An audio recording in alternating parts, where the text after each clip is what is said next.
بسم اللہ الرحمن الرحیم۔ اللہم صلی علی محمد وعلی آل محمد وبارک وسلم۔ بے حد و بے حساب درود و سلام حضور آقا کریم صلی اللہ علیہ وآلہ وسلم اور ان کی آل پر۔ السلام علیکم سامعین۔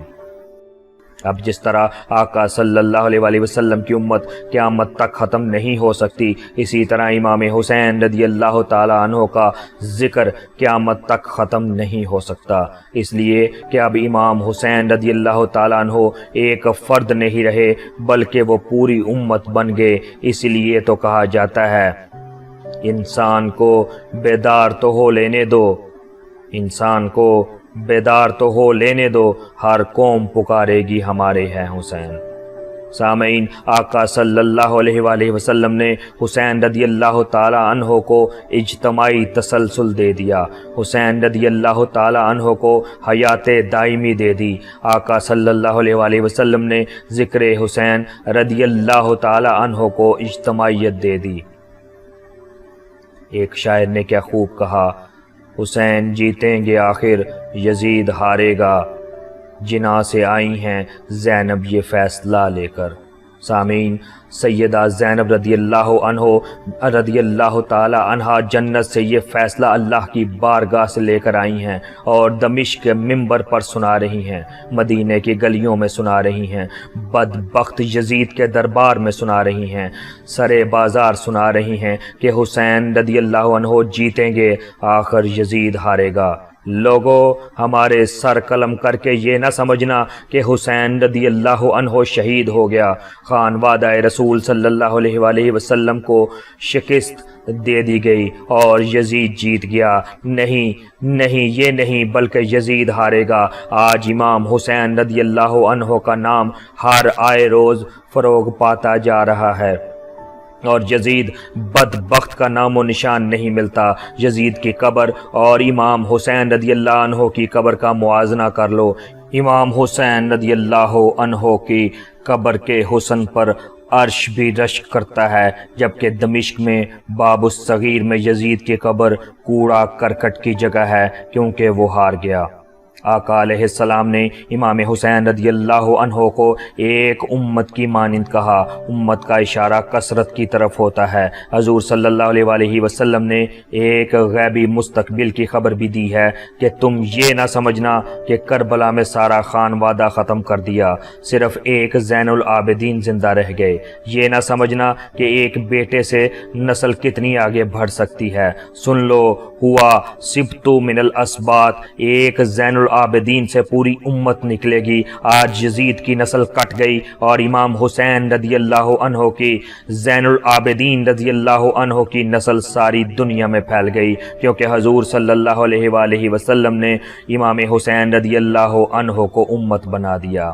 سامعین، امام حسین رضی اللہ عنہ کی شہادت سیرت محمدی صلی اللہ علیہ وآلہ وسلم کا ایک باب ہے۔ جس طرح سیرت محمدی صلی اللہ علیہ وآلہ وسلم کو تسلسل و دوام ہے، کبھی انقطاع و اختتام نہیں ہوگا، اسی طرح ذکر حسین رضی اللہ عنہ، ذکر عظمت حسین رضی اللہ عنہ اور پیغام حسین رضی اللہ عنہ کو دوام ہے، کبھی اختتام نہ ہوگا۔ یہی وجہ ہے کہ شہادتیں بہت تھیں، مگر کسی شہادت کا ذکر میرے آقا صلی اللہ علیہ وآلہ وسلم نے نہیں کیا۔ ذکر شہادت حسین رضی اللہ عنہ کرنا خود سنت مصطفیٰ صلی اللہ علیہ وآلہ وسلم ہے۔ سامعین، ہم ذکر امام حسین کی محافل سجا کر سنت رسول صلی اللہ علیہ وآلہ وسلم ادا کر رہے ہیں، اس لیے کہ ابھی شہادت حسین کو 57-58 سال باقی تھے، مگر حضور صلی اللہ علیہ وآلہ وسلم نے کربلا تک کا ذکر امت کو بتا دیا، حتیٰ کہ سن شہادت کے بھی نشاندہی فرما دی، قاتلوں تک کا بھی بتا دیا کہ کون ہوں گے۔ بنو امیہ کا وہ دور اہل بیت کی عداوت پر مبنی تھا۔ بنو امیہ کے تیار کیے ہوئے سرکاری مولوی ملا اور حکمرانوں کے خاندانوں کے چھوٹے چھوٹے عیاش لونڈے مولا علی شیر خدا کو گالیاں دیتے اور گالیاں نکلواتے، اور یہ تمام حقائق ہماری صحیح مسلم میں موجود ہیں۔ سامعین، لونڈے کا یہ لفظ میں نے نہیں بولا، بلکہ امام بخاری نے صحیح بخاری میں اس عنوان سے ایک باب قائم کیا ہے اور یہ فرمان رسول ہے۔ ترجمہ: بنو امیہ کے بے وقوف لونڈوں کے ہاتھوں میری امت کی ہلاکت ہوگی۔ سامعین، اس میں شہادت امام حسین رضی اللہ عنہ کی طرف اشارہ کیا گیا ہے۔ اس حدیث رسول صلی اللہ علیہ وسلم کی روشنی میں حضرت ابو ہریرہ رضی اللہ عنہ گلیوں میں چلتے پھرتے بآواز بلند توبہ کرتے تھے اور کہتے تھے۔ ترجمہ: اے اللہ، میں چھوٹے لونڈوں کے حکمران بننے اور سن 60 ہجری کے شروع ہونے سے پناہ مانگتا ہوں۔ نہ صرف خود بلکہ لوگوں کو بھی کہتے کہ ترجمہ: لوگوں، 60 ہجری کے آنے سے اور لونڈوں کے حکمران بن جانے سے اللہ کی پناہ مانگو۔ سامعین، 60 ہجری میں وہ کون سا لونڈا تھا جو حکمران بنا؟ اس حدیث کو امام سیوطی نے الجامع الکبیر میں روایت کیا، امام ہندی نے کنز العمال میں روایت کیا، امام سیوطی نے الخصائص الکبریٰ میں روایت کیا، حافظ ابن حجر عسقلانی نے فتح الباری میں روایت کیا، اور بے شمار ائمہ، محدثین اور کتب میں اس کا مستقل تذکرہ آتا ہے۔ آج اگر میں یہ بات کروں یا کوئی اور اس طرح کی بات کرے تو اسے شیعہ ہونے کا طعنہ دیا جاتا ہے۔ ایسے لوگوں کو خدا کا خوف کرنا چاہیے، انہیں شرم اور حیا ہونی چاہیے۔ فتح الباری میں اس حدیث کی شرح کرتے ہوئے امام ابن حجر عسقلانی رحمۃ اللہ علیہ لکھتے ہیں کہ ترجمہ: حضرت ابو ہریرہ بنو امیہ کے حکمرانوں اور ان کے متشدد جابر قسم کے لوگوں کے ظلم اور جبر کے خوف سے ان کا نام نہیں لیتے تھے مگر اشارہ کرتے۔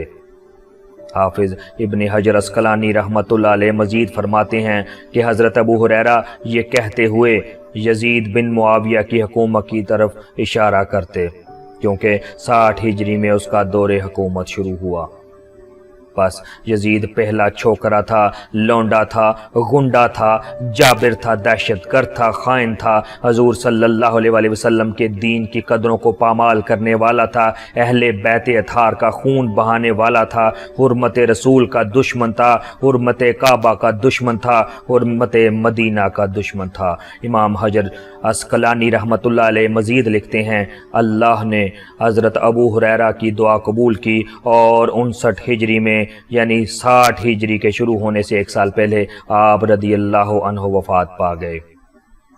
سامعین، امام حسین رضی اللہ عنہ کے مقام شہادت تک کی خبر مصطفیٰ صلی اللہ علیہ وآلہ وسلم نے بتا دی۔ یہ تمام باتیں ترمذی شریف سے بیان کر رہا ہوں، چھوٹے درجے کی کتب حدیث سے بیان نہیں کر رہا۔ یہ بھی مغالطے ہیں کہ شہادت امام حسین کے واقعات مستند کتب میں بیان نہیں ہوئے۔ میں کوئی تاریخ کی کتابوں طبرانی، ابن عساکر، البدایہ والنہایہ، ابن الاسیر، تاریخ الاسلام سے حوالے نہیں دے رہا، بلکہ جامع ترمذی سے شہادت حسین کا ذکر کر رہا ہوں۔ ہم شہادت حسین کی بات کریں اور اس کا تذکرہ اتنا والہانہ کریں تو ہم پر تشیع کا الزام لگتا ہے۔ ظالموں اور جاہلوں، اس روش سے باز آ جاؤ۔ پوری صحاح ستہ میں جا بجا یہ واقعات مذکور ہیں۔ امام ترمذی امام بخاری کے شاگرد بھی ہیں اور ایک حدیث میں امام بخاری کے شیخ بھی ہیں۔ حضرت سلمہ رضی اللہ عنہ سے روایت ہے، فرماتی ہیں، میں حضرت ام سلمہ رضی اللہ عنہا کی خدمت میں حاضر ہوئی، وہ رو رہی تھیں۔ میں نے پوچھا، آپ کیوں رو رہی ہیں؟ انہوں نے فرمایا، میں نے حضور نبی اکرم صلی اللہ علیہ وآلہ وسلم کو خواب میں دیکھا، آپ کی داڑھی مبارک اور سر انور گرد آلود تھے۔ میں نے عرض کیا، یا رسول اللہ، کیا بات ہے؟